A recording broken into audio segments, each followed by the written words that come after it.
have a confession to make. I am impossibly hopeless at styling shawls. I really, frankly, just suck at it. No matter what I try, pins, cuffs, fancy tying, it doesn't matter. I cannot get a shawl styled well. And if I can only get it to stay styled for about 3 seconds. If I breathe, it all falls apart and flops over and flops off and goes sideways. And then it just looks like heck. Now, it's frustrating as a knitter because there are so many gorgeous shawls out there, and I love the designs. They're amazing, and I want to knit them desperately, but I'm not going to wear them. So what am I going to do? Well, a couple of years ago, I actually came up with a solution for this. And the solution is that I now convert all shawl shapes, rectangles, crescents, asymmetrical, you name it. I convert them into a rectangle shape, and then I whip them around and sew them together into what I call a wrapover. So if you also struggle with styling shawls, or you're just done with triangles and crescents and you still want to knit those beautiful shawls, but you want something that you'll actually wear, then please, by all means, follow me into the Maker's Lounge, and I will show you how I shake up those triangle shawls and transform them into something super extra delightfully wearable. See you there.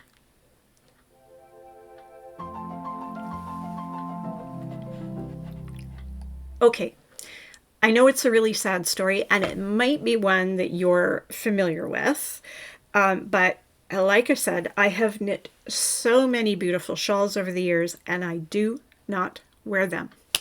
I've tried and tried and tried to wear them, and I just spend the entire day tugging and shifting and taking them off and repinning them. I remember when I first knit this guy, and we'll talk about this more in a minute, never fear,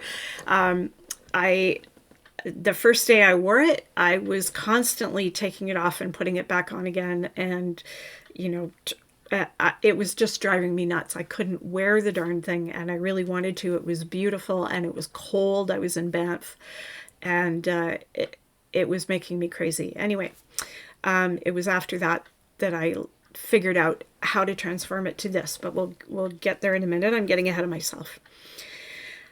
So the only way I could make a shawl look good is just to drape it over me and stand completely still and take a picture, right? That's not practical. And there's not much point, I think, in knitting a shawl that really would only look out on the wall and doesn't do anything for you while you're wearing it. So the good news is that I did come up with a solution, and that's what I'm going to share with you today. I'll show you some examples of triangle-shaped shawls that I have transformed into my wrapover, and a few that I plan to transform. And then I'm going to walk you through my mapped out plan for knitting the Roman Villa shawl that I talked about in episode 8, the kit that I got in September. I talked about it in episode 8. Here's the link to episode 8 up here if you want to go check that out. But first, just so I can intrigue you a little bit more before we start looking at how to do this, let's talk about the benefits of a wrapover versus shawls with loose ends, or what I call loose enders. First of all, number one, they don't fall off. You can do any kind of movement, up, down, bending, stretching, whatever it is you need to do. You could do housework, TV watching, like you name it, you can do it. They don't fall off. 2, they don't need accessories to keep them on. You can put accessories on them if you like I sometimes pop my beautiful leather cuff onto this one as a decoration, or I have, some very pretty kind of shawl pin things that I've bought over the years, and this one in particular looks great with this. And I can put it on as a decoration or to change up the styling of my wrapover a bit, but I don't need them to keep the shawl in place. So I don't have to go running looking for one. I can just put it on. 3, they show off the design in full. You get to see the whole design of the shawl because it is wrapped flat around your body and not just scrunched up around your neck 4 times and tied in a bow where all you see are little blips of texture and color hanging around your neck. Now, there may be a place for that. That's fine if that's your thing, but I like to actually see all of that work that I did, all of that color work, all of that texture work. I want to see it. I want to show it off. So I like it wrapped around my body more like a sweater than scrunched up around my neck. If I want something up around my neck, I will knit a nice cowl that is designed to show off around the neck. 4, they are really easy to modify. So you can get them exactly the way you want them because you are just dealing with a rectangle. Need more length, knit more length. Need more width, pick up the stitches on one edge and knit more stitches up or down or both. And you can play with your width. You can play with different kinds of edges around the neck. You could, pick these up and knit this in to make a collar if you wanted to. You could knit this tighter or looser. I tend to like it open and more drapey, but you could change that up however you like after you've sewn it together. And last but not least, number 5, you will wear this. I wear this shawl, this wrapover, at least once a week, often more during the winter. 2 or 3 times a week, I'm picking this up and putting it on because it gets a bit chilly in the house. As soon as I warm up, off it comes. I put it down. I do not have to go looking for a shawl pin or a cuff or tie it or anything. I can just throw it on and it's very snuggly. It's like being inside a blanket. A beautiful, beautiful blanket that you can wear anywhere. You can wear it over a coat, over a jacket, over a sweater, over a t-shirt, over whatever you want. Over nothing, if you really want to. I've never tried that. I'm thinking about it. Anyway, okay, so convinced yet? No? All right, let's keep going and maybe we'll get there. So this, what I'm wearing, this was initially the Nightshift shawl by Andrea Mowry. Here's Andrea's beautiful version of the Nightshift shawl. Gorgeous shawl, nothing wrong with it. Love Andrea Mowry to bits. She is a genius pattern designer. But the Nightshift shawl is a giant rectangle, like a really giant rectangle.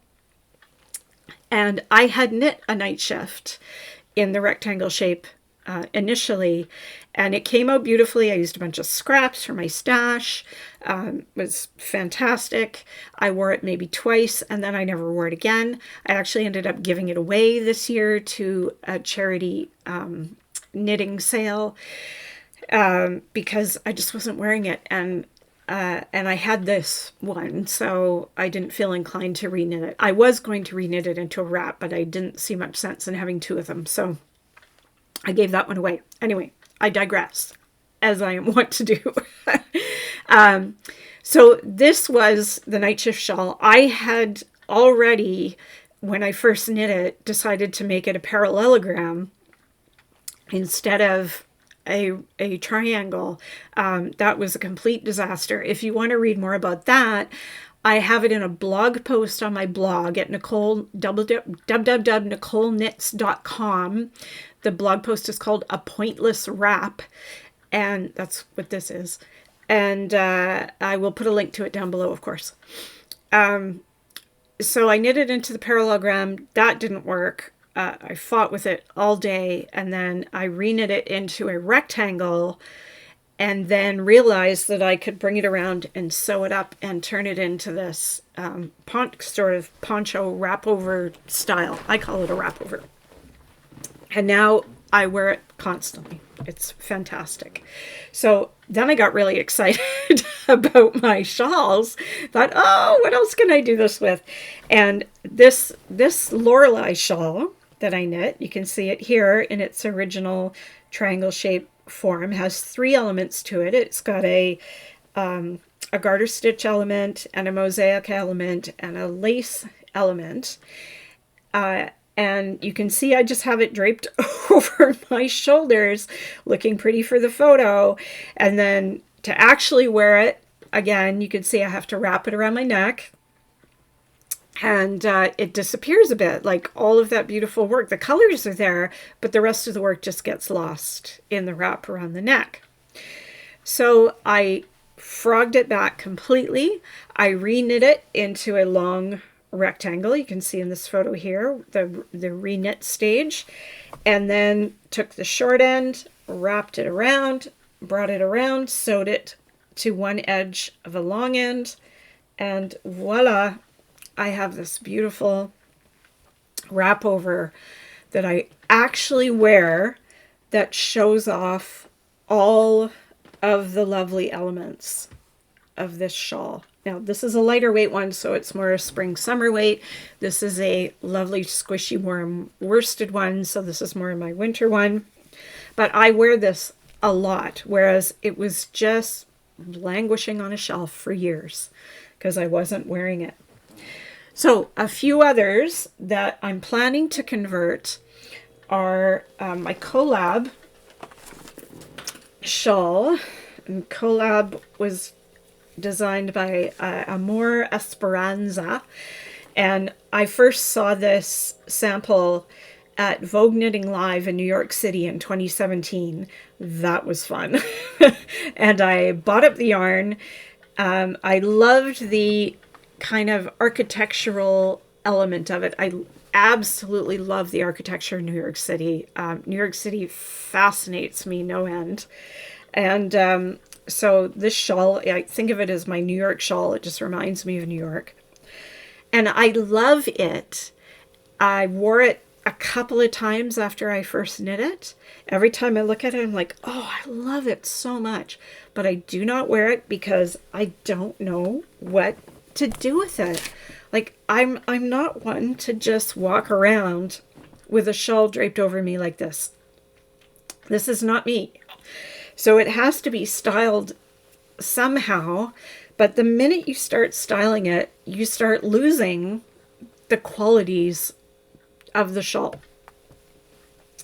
So again, like the best I can do is scrunch it up around my neck, and you know, it's okay. It's pretty. You get to see some of the color, a bit of the elements. But it's not like, it's not really showing it off to its best quality, and it doesn't stay in place, and it's too hot around my neck, and all of these things, all of those reasons. Oh, that's another thing I could add to the benefits of a wrapover. It's not too hot because it's not like bunched up around your neck cooking you. It's laying down, you know, warming up the core of your body and not making your head too hot. Now, if I'm outside and I'm cold, you know, or I want to put it under a jacket, I can still, you know, bunch this up like this and tuck it under a coat and be warm. I can do that. So anyway, options. Here I am. I'm still trying to sell you on the wrapover idea. So I am going to frog this and convert it to a rectangle, and it's going to be pretty easy. It's already kind of lends itself to casting on. You know, I can cast on as many stitches as I want and then just knit straight and add those bands. I'll just add the bands across and just knit straight. So you just have to imagine this chunk off this side that's missing gets filled in like that to make a long rectangle, and then I will wrap it around and sew it, and it's going to look super cool, and I will wear it. And then this baby, this is my corrugated shawl by in sequence knitting, which sequence knitting is another cool thing all on its own. I'm not even going to talk about what it is right now because it's going to be a whole other episode, whole other thing just on sequence knitting because it's so cool. It's something that Cecilia Campochiaro came up with. This is a design, the corrugated shawl, that's in one of the Modern Daily Knitting field guides. I can't remember which one. There will be a link below. Anyway, it's got all of these sections of sequence knitting texture throughout, and it's knit in this absolutely luscious and luxe Crave Caravan yarn, which is a blend of merino and cashmere and camel and silk, and it's just like, to say it's luxurious is an understatement. And it's gorgeous. And do I wear it? No. I have never, not once, worn this since I knit it. I just pick it up every now and then and play with it. It's about 10 miles long. I think I measured it at like 72 inches. So it's just super, super long. So it doesn't really work as just throw it around your shoulders rectangle wrap.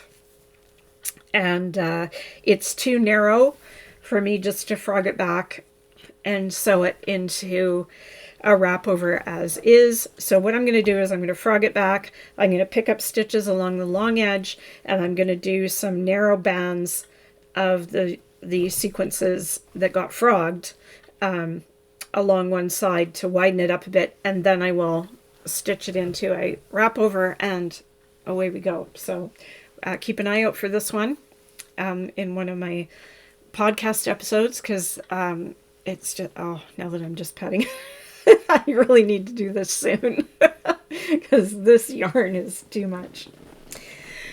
Okay, there we go. So there's a couple examples. Now, at this point, let's go to the hand cam, and I'll show you exactly how I made the decisions and the plan to knit the Roman Villa shawl, which is a big crescent shawl, into a wrapover. It's a really good one for examples because it's got lots of elements. It's got lots of bands of texture and different charts and mosaic knitting and colors and all that kind of, and a bit of modular knitting. So it's a really good example of how to convert something that looks really complex into a different shape. Okay, so I'll see you at the hand cam. Okay, so here we are at the hand cam. Sorry if it's a little crooked. I'm still getting used to this thing. All right, this is what I am knitting. So this is the Roman Villa shawl, and you can see that it is a big crescent shape. So it actually, the pattern starts in one corner and builds across, so it increases on one side down to the full width, knits straight for a bit, decreases up to the other corner, and then these two bands are picked up and added after. So the trick for us in converting this to a wrapover is we want the whole thing to look like this middle section. So we want it all the way out the sides to be the same width all the way across. Although I don't necessarily want it as deep as this, because that would make a very big wrapover. Like the one I'm wearing is pretty big as it is, so a little smaller is okay. So here's what we need to do. First thing we need to do is figure out how big a rectangle do you need. So the range that I work in right now is, I'm looking at about 22, I'm going for about 20 to 22 inches wide and 60 inches long. Now, I've only mapped this out for 30 inches because I really only need to map it out halfway and then just flip it over and repeat the same thing going back over the other side. Okay, so there are a bunch of different charts involved in this particular pattern. There's a whole stack of them. I don't want to, I'm just going to like quickly flash them to you because I don't want to give away this pattern for free. So there's a whack of different charts. And what I needed to do was figure out, first of all, like the sequence of how the charts are going to go. And that was pretty easy because I could look at this and read through the instructions and see this is section 1, section 2, section 3. Okay, so I'm just doing the same sections. I'm really just changing the stitch count across. So I know that I'm going to knit this rectangle first, starting with this rib section at the bottom and working my way up to the middle, and then repeat it in reverse on the way down to the other end. And then I'm going to pick up along this long edge and knit these 2 bands. So I'm going to knit this tile band first, and then this, what do they call it? Villa wall band down there.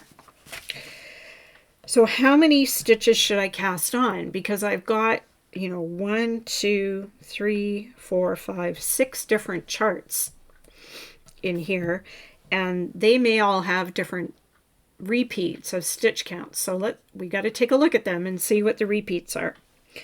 So this tessellated rib was not an issue because it was just a 2-stitch chart.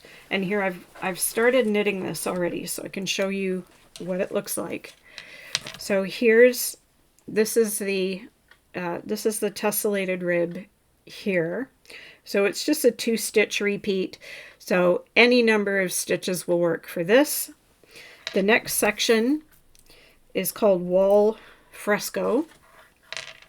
This is the wall fresco section. And again, it's really just a 2-stitch repeat across. So any number of stitches would work. A repeat of the tessellated rib is fine. So it's when we get to this first mosaic chart that we want to be concerned about how many repeats across can we do? Do we care if there's partial repeats? Do we care where it starts? Do we care where it finishes? All right. So for that one, this was the key band chart. It's a 20-stitch repeat. And so I figured if I cast on 80 stitches, and it took me a few tries, I had to play around with a few different sets of numbers to come up with the right combination. But I thought, okay, let's start with these ones because there's 2 charts that are 20-stitch repeats. So let's start with those and see if we can make it work. So this one, if I cast on 80 stitches, I can get 4 repeats of that 20-stitch band across. So how much width is 80 stitches going to give us? Well, I did a swatch, and I did it on a 3.75, which is the needle called for in the pattern. And I decided that my gauge was just a little bit too loose. My concern here is I'd rather keep this more condensed than oversized because it's a kit. I only have one skein of each color. So I have to make sure that I'm going to have enough yarn. So I decided to go down a needle size. So I went down to 3.5 and I got, instead of getting 5.5 stitches to an inch, I got 6 stitches to an inch. So if I take 80 stitches and divide that by 6 stitches, I get 13.3 inches, which is about exactly what I've got in this piece that I've knit so far. Okay, so 80 stitches is about right. It's going to work. But then what happens when we get to a couple of the other charts that don't equal 80 stitches evenly? So for instance, the twisted ribbons chart, which is this section of, sorry about the about the shadow. I really have to figure out the setup a bit better. Anyway, this section right here is called the Twisted Ribbons.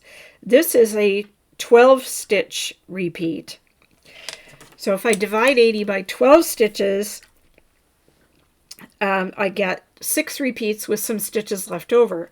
So then I'm just going to take, I decided just to take those extra stitches and put them on, add them onto either side of a full repeat rather than doing half a repeat at the end. So I did 6 repeats in the middle plus 5 purl stitches on this side and plus 3 purl stitches on that side. Then we come to the next section, which is the key birds. And again, that's a 20 stitch repeat. So we could do 4 repeats across of that. And then the big one is the geometric flowers, which is a 32 stitch repeat. Well, obviously at 80 stitches, I'm not going to get more than 2 repeats across, so I'm going to have some extra stitches left on each side.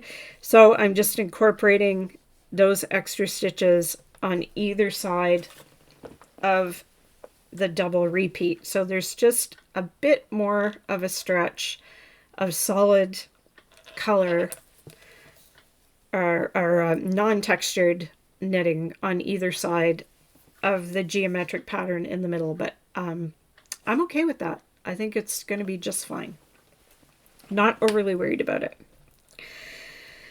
Okay, so that's going to work. I figured that's 80 stitches is going to work. I'm going to get about 4 inches or more. I can kind of make this as wide as I want by adding extra garter ridges in between these bands.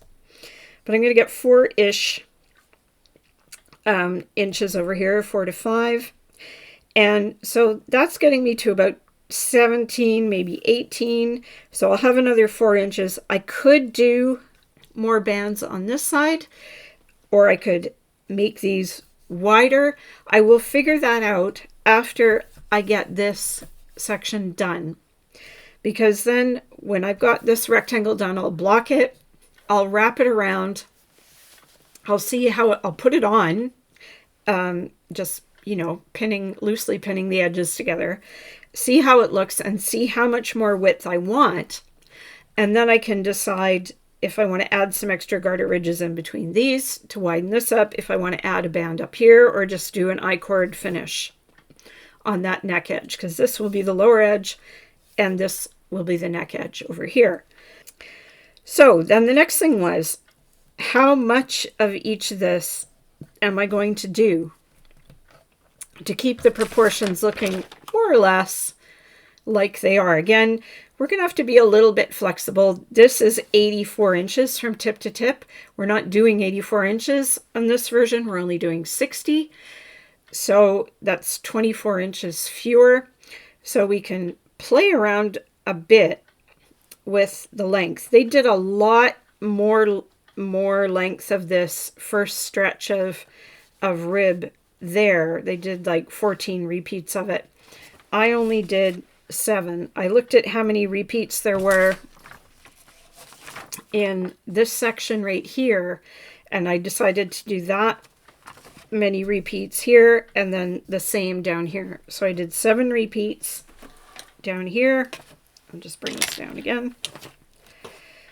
So we got 7 repeats down here, and then the wall fresco as is, 7 repeats of this rib here, the next band as is, and then I did this same number of repeats in the twisted ribbons section as there are in the pattern, and then the next band as is, and then this middle section is where I figured I could be more flexible.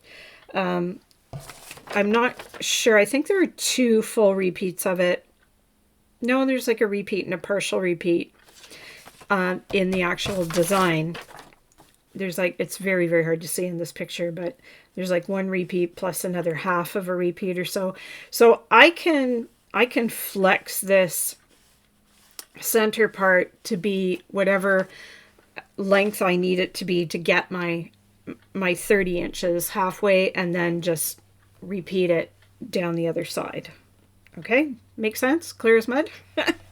Okay, so this is what we have so far, is we have this, and I'm working my way up this side. Let's go back to the other camera, and we'll just finish up talking about how this is all going to come together.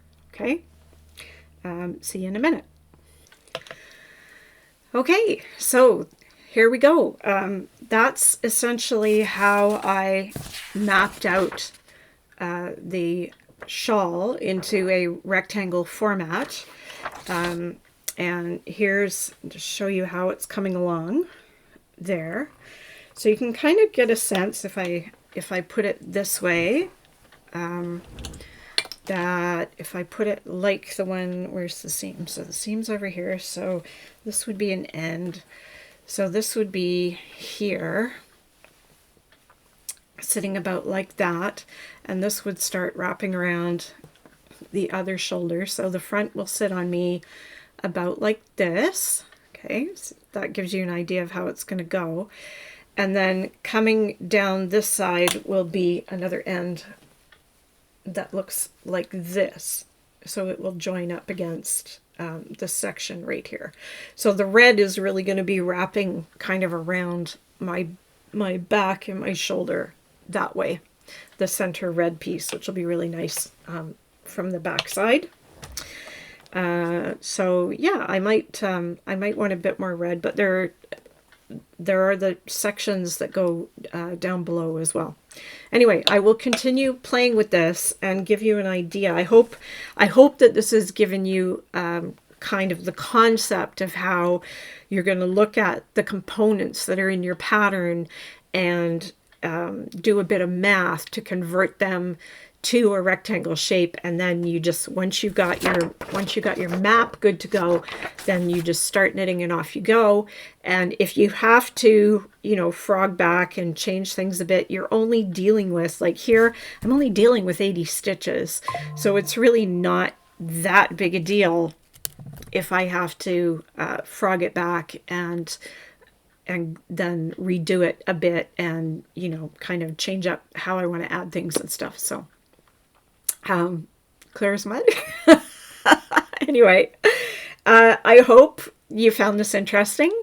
I will be very keen to see how I convert these other shawls. If you have ever converted a shawl, or you're interested in converting a shawl and you think you need my assistance, by all means, let me know. My email address is in my profile on my channel, so you can find that and shoot me an email and ask me a direct question if you want, or you can put it down in the comments. I'm happy to answer it there if you want to help others too. Anyway, off you go to take a look at those triangle patterns and rethink them.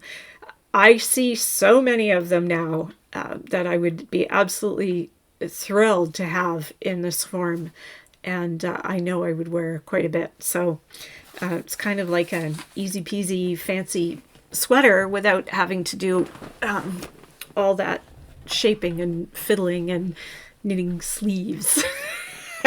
No sleeveys.